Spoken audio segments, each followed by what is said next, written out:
Welcome to Chapter 1, Chemistry, an Introduction. Before we begin working with measurements, formulas, and chemical reactions, we need a clear foundation for the course. In this chapter, we will look at what chemistry is and why it matters. We will then discuss how scientific thinking helps us solve problems and how the scientific method organizes that thinking. Finally, we will examine practical strategies for learning chemistry successfully. These ideas will guide the way we approach the rest of the course, both during the class and in the laboratory. Chemistry is not only a collection of facts, it is also a way of studying the material, explaining changes, and solving problems. Section 1.1 focuses on the science of chemistry. We have two main objectives for this section. First, we want to understand the importance of learning chemistry. Chemistry affects the materials and changes that we encounter throughout our daily lives, so it's useful even when we are not working in the laboratory. Second, we want to define chemistry clearly. As we move through the section, keep both goals in mind: why chemistry is worth studying and what chemists are actually trying to understand. By the end of the section, you should be able to explain the basic purpose of chemistry and why chemical knowledge is valuable. Chemistry is important to everyone because chemical materials and chemical changes are all around us. Chemistry looks inside ordinary objects and studies how their components behave. This allows chemists to understand why materials have particular properties and how those materials may change. Chemists also use this knowledge to develop new materials that can serve new purposes or improve existing products. Chemistry can also contribute to new sources of energy, which is important as our energy needs change. It can also help us understand, prevent, and control disease. The main point for all of this is that chemistry connects directly to the materials, energy, and health concerns that affect our everyday lives. But what is chemistry? Chemistry is the science that deals with the materials of the universe and the changes those materials undergo. This definition includes both what substances are made of and what happens when the substances interact or change. One major goal of chemistry is to connect the macroscopic world to the microscopic world. The macroscopic world is the world we can directly observe, such as material color changing or a solid dissolving. The microscopic world includes the particles and interactions that make those visible events happen. Throughout this course, we will move back and forth between what we observe and what the particle level explanation of for why it occurs. Section 1.2 is all about using science to solve problems. There are three major objectives for this section. First, we want to understand scientific thinking. Second, we want to see an example that illustrates how scientific thinking works in a practical situation, because we only care about the practical situations. And third, we want to describe the method scientists use to study nature. You probably already know this one. These objectives are closely connected. Scientific thinking is not limited to a professional scientist. It is a structured way of using evidence, considering explanations, and making decisions. The scientific method gives us a general procedure for organizing that process so that our conclusions are based on observations and testing rather than on unsupported guesses. Scientific thinking helps us solve many different kinds of problems in our lives. The process begins with observations. We pay attention to what happens and record information that may be useful. We then need to define that problem so we know exactly what the question needs to be answered. Next, we construct possible explanations or possible solutions. Finally, we evaluate those explanations or solutions to determine which ones best support by the available information. This process does not always occur in a perfectly straight line.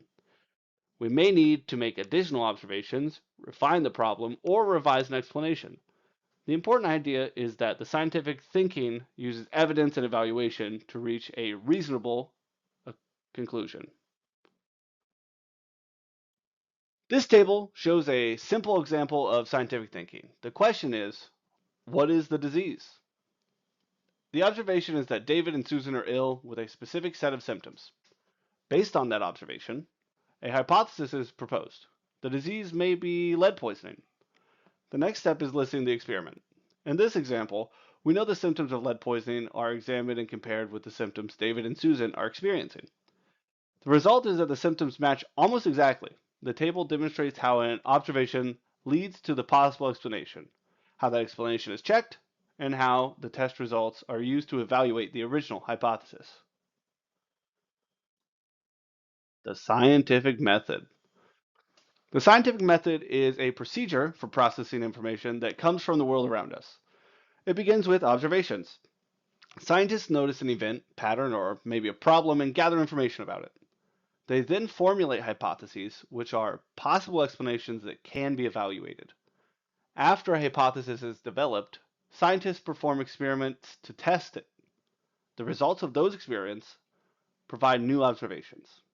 Those observations may support the hypothesis, show it needs to be changed, or lead to a different explanation. The scientific method is, therefore, an ongoing process.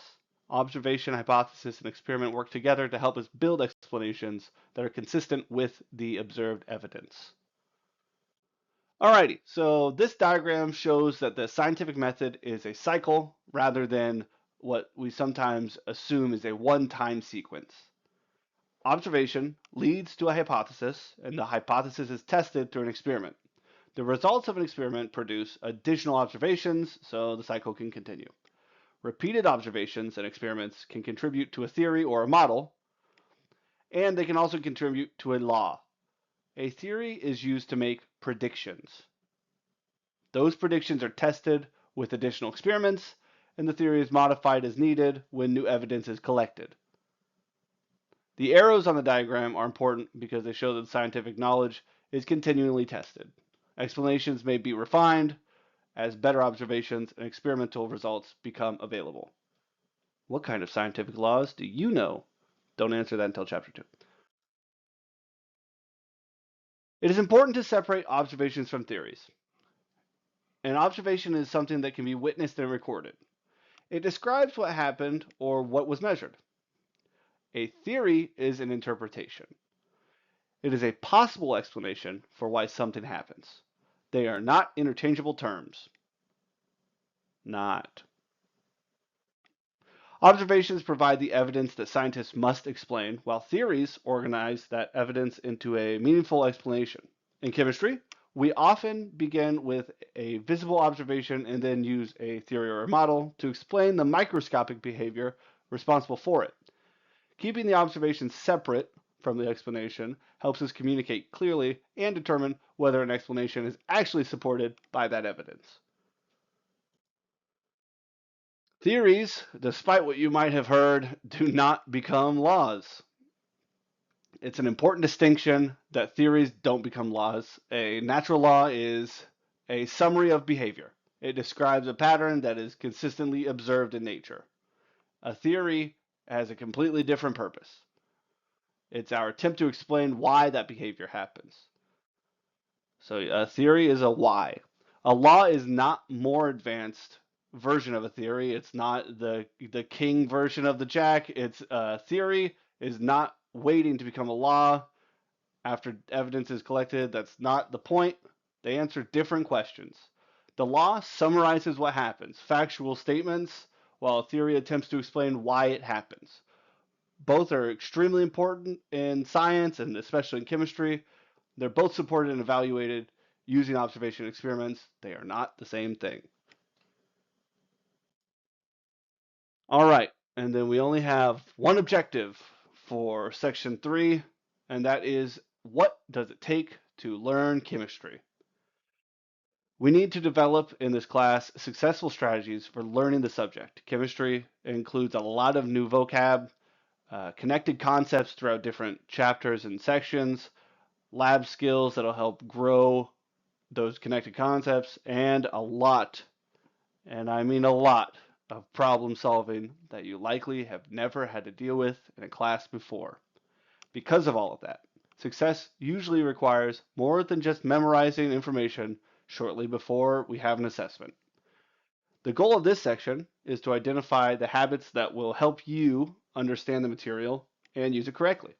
As we discuss these strategies, think about which habits are already a part of the ways you might study and which ones you already know you need to strengthen. Building that effective routine at the beginning of the course will help make every topic and class you take in the future much more manageable. Strategies for learning chemistry. I've got 4, and I'm sure we'll talk about more in class. Step 1, before we do anything, you have to know the vocab and the terms and the symbols and the names and the understanding of our language before you can try to make clear concepts of those fundamental ideas. You need to either be making these note cards right away, discussing the term with friends, use your favorite AI to try to teach you the difference between these words, whatever you got to do. The most important part, step 1 for chemistry, you got to learn the vocab. The next one, try to understand our fundamental ideas. Before you get into the nitty gritty with the things we like to call in chemistry, the exceptions, you need to understand our fundamental ideas. Don't just memorize facts. You need to look first at a large concept of what we're trying to learn. Most chapters have 1 to 3 major concepts. Outside of that, there are pieces that connect them or are subsets. The main ideas are what we care about. We are going to have some problems in chemistry that seem from the outside, especially when you start a unit, almost impossible. They will not have a clear goal for you when you first see them, and it will be frustrating. But from that frustration, we can learn to problem solve. We will have to try, and we'll have to be confident, and we will have to be okay with getting things wrong. I may have been doing this for a little bit, but I will still get problems wrong sometimes. It happens. We have to be ready to face that and move on. You can do it. Our last one, which nobody likes to see, and I bet if you had to guess, you know what the last one is. We've studied the vocab. We know the fundamentals. We are going to do problem solving with trial and error. You have to practice. Chemistry is one of those classes where you're not going to get it right away. And if you do get it right away, you are going to do yourself a disservice by not practicing. And then by the time I need to assess if you know something or not, you're not going to do your best. So please make sure you practice and then you practice again. And then when you think you're done, you talk to your friend and then you realize you need to practice a little bit more. That'll help you have a strong understanding and a higher level of determination. Oh, and then the big one, guys. This diagram places you guys at the center of the learning process. Look at all those things you're going to have to do. Oh, it's so hard. It's not, though. Listen. There are connected activities. In this class, I do not make busy work. I do not make homework that is useless. I do not have tests that don't align to exactly what we're learning. You need to be able to work with all of these different modals to get yourself to be a well-rounded chemistry student. If you just do lab experiments and read your textbook, there's a whole other layer that you're not going to be getting. In this class, we do a lot of team learning because chemistry is not something that is easy to pick up without picking the brain of your peers. So that teamwork helps clarify difficult ideas. Practice and homework, while we don't have homework as much as practice in class, will strengthen your problem solving skills. You have to try to do the practice problems, and you're going to want to quit, and we're going to work through that when we get there. Labs sometimes are worth a lot of points, sometimes mini labs are not worth a lot of points. Sometimes reading the textbook or the online ebook will seem not worth it, and you'll just make up somewhere else. But all of these pieces connect, and it's best if you try to do them all together. One single activity does not do all the work. Successful learning comes from actively using these resources together and remaining involved throughout the entire process. Welcome to chemistry. I'm glad to have you, and I can't wait to figure out how much you don't know. So by the end of the year, you can tell me how much you do know. See you section 2.